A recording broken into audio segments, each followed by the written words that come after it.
வீட்டுக்கு யாராவது சின்ன பசங்க வந்திருக்காங்களா? ஏன் கேக்குறீங்க? இல்ல உங்க வீட்டுல யாரும் சின்ன பசங்க இல்லல்ல, இவ்வளவு பெரிய டாய்ஸ் வாங்குறீங்களே அதான் கேட்டேன். நான் விளையாடுறதுக்கு தான். ஏன் நாங்களாம் விளையாடக்கூடாதா? விளையாடலாமே, ஏன் விளையாடக்கூடாது? சின்ன வயசுல இதெல்லாம் வச்சு விளையாடணும் ரொம்ப ஆசைக்கா. ஆனா அப்பெல்லாம் யாரும் வாங்கி தரல. இப்போ நான் சம்பாதிக்கிறேன், அதான் எனக்கு பிடிச்சதெல்லாம் வாங்கிக்கிறேன். இந்தாங்க காசு, நான் வரேன். சின்ன பசங்க அவங்க டாய்ஸ் வச்சு விளையாடுறாங்க. நீ நம்ப மாட்டே, நம்ம கடையில 6000 ரூபாய்க்கு 4000 ரூபாய்க்கு பெரிய பெரிய கார்லாம் இருக்குல்ல, அதெல்லாம் யார் வாங்கிட்டு போறான்னு நினைக்கிறேன்? வேலைக்கு போய் சம்பாதிக்கிற பசங்க தான் வாங்கிட்டு போறாங்க. என்னன்னு கேட்டா அப்ப கிடைக்கல, அதான் இப்ப வாங்குறேன்னு சொல்றாங்க. நீ ஆசைப்பட்டதுல உனக்கு கிடைக்குதுப்பா. நான் சின்ன பிள்ளையா இருக்குல்ல, நான் ஆசைப்பட்ட நிறைய விஷயங்கள் கிடைக்கவே இல்லை. அதெல்லாம் இன்னும் என் மைண்ட்ல ஓடிக்கிட்டே தான் இருக்கு. நேற்று நைட்டு ஒரு 9:30 மணி இருக்குங்க, மெடிக்கல் ஸ்டூடெண்ட் ஒருத்தவங்க வந்தாங்க, ஜெராக்ஸ் எடுக்கணும்னு சொன்னாங்க.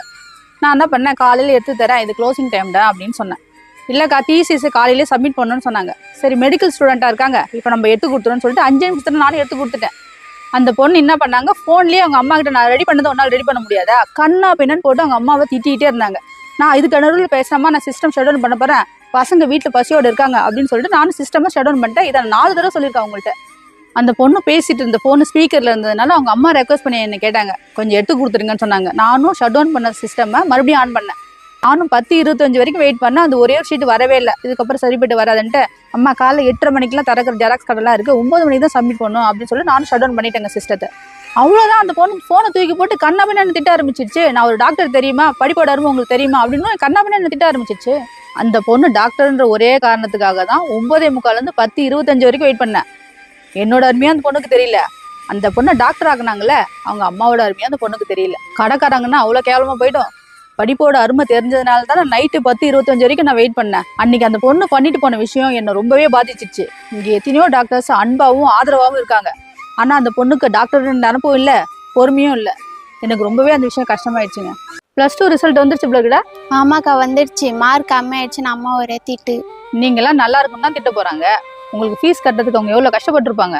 அவங்க பிள்ளைங்களுக்கு எவ்வளவோ செய்கிறாங்க, எங்கள் வீட்டில் ஃபீஸை மட்டும் கட்டிட்டு திட்டுறாங்க. 10 ரூபாயில ஒரு பேனா கொடுங்க. என்னங்க? நான் வரேன்க்கா.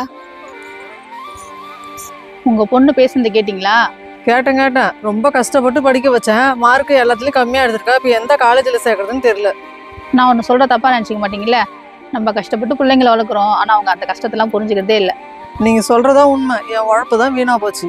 நம்ம உழைப்பெல்லாம் அவங்களுக்கு கொட்டிட்டு என் புள்ள டாக்டர் என் புள்ள என்ஜினியரிங் பெருமைப்படுறதை விட நம்ம நிலைமையை உயர்த்திக்கிட்டு எங்க அப்பா அம்மா பெரிய நிலைமையில இருக்காங்கன்னு அவங்கள சொல்ல வைக்கலாம்ல. நம்ம எவ்வளோ பெரிய பொசிஷனுக்கு போனாலும் நம்ம பிள்ளைங்களை கைவிட மாட்டோம். ஆனால் பிள்ளைங்க அப்படி இல்லை, எல்லாத்தையுமே நம்ம பிள்ளைங்களுக்கு செஞ்சுட்டா அவங்களோட தேடல்ன்றது குறைஞ்சிடும்ல. அதுக்காக தான் சொன்னேன். என்ன வேணுங்க? அக்கா கோடு போட்ட லாங் சைஸ் நோட் வேணும். எவ்வளோ இருக்கும்? லாங் சைஸ் நோட்னா 65 ரூபா MRP, 50 ரூபாய்க்கு தருவோம். 50 ரூபாயா? 20 ரூபாயில 30 ரூபாயில கம்மி ரேட்ல நோட்டு இருக்குமாக்கா? இருக்கு, ஆனால் நீங்க கேட்குற சைஸ்ல வராதே. 5 நோட்டு வாங்கணும், கையில வர காசு இல்லை. இப்போ என்ன பண்றதுன்னே தெரியல. இது என் பசங்களோட போன வருஷத்து ஸ்கூல் நோட்டு. 10 நோட்டு கொடுத்தாங்க, 5 தான் எழுதுனானுங்க. 5 அப்படிதான் இருக்கு. நீங்க வேணா யூஸ் பண்ணிக்கிறீங்களா? உங்களுக்கு ஏன்க்கா சிரமம்? அதெல்லாம் ஒண்ணுமே இல்லை. இந்த வருஷம் மறுபடியும் ஸ்கூல்ல வேற நோட்டு தரதான் போறாங்க. இந்த நோட்டுக்கு வேலை இருக்காது. ரொம்ப தேங்க்ஸ்க்கா, நான் வரேன். பேப்பர் கார்டு கிட்ட இன்னுமா போடாம வச்சிருக்கீங்க? நீங்க யூஸ் பண்ணதெல்லாம் போட்டேன், நான் கொடுத்ததெல்லாம் புது நோட்டு, யாருக்காவது உதவுமேனு எடுத்து வச்சேன். எனக்கு யூஸ் இல்லைன்னா பேப்பர் கார்டு கிட்ட போட சொன்னேன். நமக்கு யூஸ் இல்லாத ஒரு பொருள் இன்னொருத்தவங்களுக்கு முக்கியமான பொருளா கூட இருக்கலாம்ல. தூக்கி போறதுக்கு பதில் அவங்களுக்கு கொடுத்தா அவங்க சந்தோஷமா இருப்பாங்களே.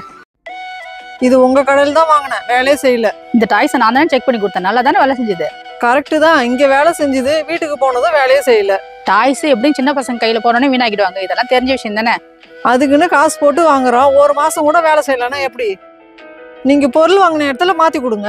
அதெல்லாம் எப்படி மாத்தி தருவாங்க? வாரண்டி ஐட்டமா இருந்தா மாத்தி தருவாங்க, டாய்ஸ் எல்லாம் எப்படி மாத்தி தருவாங்க? அப்ப ஏன் காசு போச்சா? சரி நீங்க ஒண்ணு பண்ணுங்க, கொடுத்துட்டு போங்க, நான் சரி பண்ண முடியுதான்னு பாக்குறேன். இல்லைன்னா மாத்தி தரேன், என்ன ஒண்ணு லாஸ் எனக்கு தான். இந்தாங்க, நான் வரேன். நீங்க தரும் போது நல்லா தானே இருந்தது, அப்புறம் எதுக்கு மாத்தி தரேன்னு சொல்றீங்க? இவங்கெல்லாம் நம்ம கடைக்கு வர ரெகுலர் கஸ்டமர்ப்பா. இதை மாத்தி தரலன்னு வச்சுக்கோ, இதுக்கப்புறம் நம்ம கடைக்கே வரமாட்டாங்க. வரக்குள்ளேயே டேமேஜ் ஆச்சுன்னு நினைச்சுக்க வேண்டியதான். அப்புறம் என்ன பண்றது சொல்லு?